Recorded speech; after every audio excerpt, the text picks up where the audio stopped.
Imaginez pouvoir construire une sorte de palais dans votre tête. Un endroit pour ranger absolument n'importe quelle information. Ça peut paraître un peu fou, mais c'est le principe d'une technique de mémorisation très ancienne qu'on va explorer ensemble aujourd'hui. On parle ici d'une véritable architecture de l'esprit. Alors, pour commencer, partons d'un truc qui nous est à peu près tous arrivé, j'en suis sûre, cette frustration quand on essaie de se souvenir d'une liste de choses dans le bon ordre. Ça peut être les étapes d'un processus ou les points clés pour une présentation. C'est souvent la galère, pas vrai? Eh bien, la clé de la solution, ou en tout cas un début de solution, nous vient de l'Antiquité. Et c'est assez incroyable, mais tout a commencé avec une tragédie et l'observation, très surprenante, d'un poète grec, Simonide de Céos. Alors, voilà le programme pour aujourd'hui. On va d'abord s'intéresser à la révélation antique, d'où tout est parti. Ensuite, au plan tel qu'il a été pensé à la Renaissance. Puis, le plus intéressant, comment construire son propre atrium de mémoire. On passera de la théorie à la pratique, avec des exemples, et on finira sur les pièges à éviter. Allez, c'est parti pour la première section. On va voir comment une simple observation sur l'emplacement, sur le lieu, a pu donner naissance à une technique de mémorisation aussi puissante. L'histoire est assez folle. Simonine sort un instant, et là, le toit s'effondre. Un drame. Et après, pour identifier les victimes méconnaissables, il a une révélation. Il a réussi à nommer chaque personne, non pas en se rappelant de son visage, mais en se souvenant de sa place exacte à table. C'était la preuve que notre cerveau a une capacité naturelle incroyable pour la mémoire spatiale, pour se souvenir des endroits. Et c'est de là qu'est née la fameuse méthode Delossi, qu'on appelle aussi le palais de la mémoire. L'idée est à la fois simple et géniale. On utilise des endroits qu'on connaît par cœur comme des sortes de boîtes, des conteneurs mentaux pour y déposer nos souvenirs.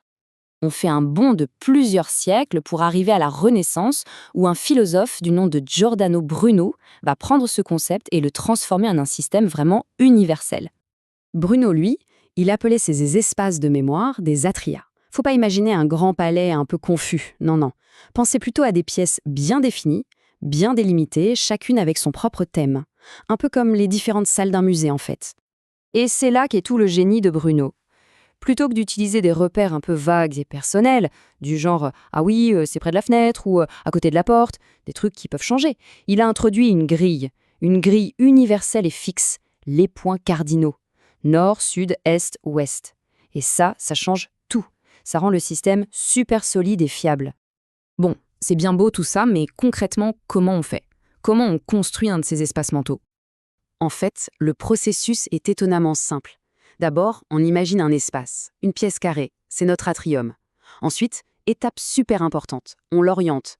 On définit les 4 coins comme étant le nord, le sud, l'est et l'ouest. Ça, ce sont nos points d'ancrage, ils ne bougeront jamais. Et après, il n'y a plus qu'à y placer nos souvenirs, nos idées, comme si on posait des objets sur des étagères. C'est vraiment le plan de base pour bâtir sa propre architecture mentale. D'accord, la théorie c'est bien joli. Mais en pratique, ça donne quoi? Regardons ça avec quelques exemples concrets. Alors là, c'est vraiment parlant. Regardez ce tableau. D'un côté, on a un exemple de Bruno lui-même, sa salle de l'hôtel, un lieu physique du XVIe siècle. De l'autre, un truc totalement abstrait, un processus de vente moderne. Et pourtant, la même structure marche pour les deux. C'est ça qui est incroyable. Le nord, qui représente la rigueur du bureau chez Bruno, devient la rigueur de la préparation dans la vente. L'est, le lever du soleil, le commencement, eh bien ça peut être les bains qui marquent le début du jour ou le premier contact avec un prospect. On voit bien que la structure est vraiment universelle. Maintenant, attention. Pour que cette technique fonctionne vraiment, il y a quelques pièges classiques à éviter. On peut résumer ça en 3 règles d'or. Règle numéro 1. L'espace doit être limité. Un palais de mémoire infini, c'est juste un labyrinthe dans lequel on se perd. Règle numéro 2. L'ordre des points cardinaux doit être fixe. C'est l'encre du système, on n'y touche pas. Et enfin, règle numéro 3, et c'est crucial, il faut bien faire la différence entre le contenant, l'emplacement, le coin nord par exemple, et le contenu, l'image ou l'idée qu'on y met. Parce qu'au final, le but ce n'est pas juste de retenir une liste de courses. L'objectif c'est de transformer complètement la façon dont on stocke l'information. On passe de listes un peu aléatoires à une véritable architecture mentale, stable, organisée et où tout est facile à retrouver. Et ça nous laisse avec une question assez vertigineuse. Si notre mémoire pouvait être aussi bien organisée qu'un bâtiment parfaitement conçu, qu'est-ce que ça nous permettrait de construire?